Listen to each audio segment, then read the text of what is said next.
150,000 تنو ته د پوځ د سرتیرو د زیاتوالي لپاره هلې ځلې. لوی درستیز قاري فصیح الدین فطرت وایي چې په هیواد کې 80,000 کسیزه پوځ چمتو شوی دی او 150,000 تنو ته د پوځ د سرتیرو د شمیر لوړولو لپاره هڅې دوام لري. لوی درستیز قاري فصیح الدین فطرت د ملي پوځ د 1500 سرتیرو په فراغت غونډه کې وویل چې تر اوسه د هیواد په قلي اردوګانو کې د دغه سرتیرو د شمیر زیاتوالي په هکله وویل.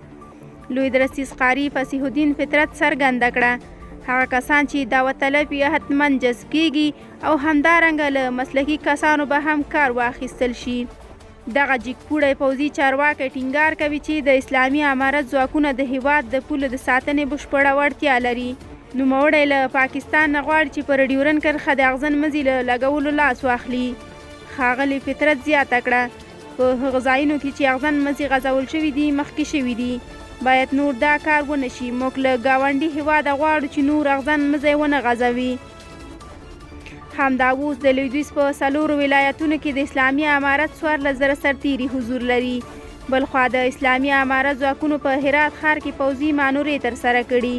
په هرات کې پوځي چارواکي د دغه مانورو د ترسره کولو موخه هیوادوالو ته د خلکو او هیواد د امنیت ساتلو ډاډ ورکول ګڼي.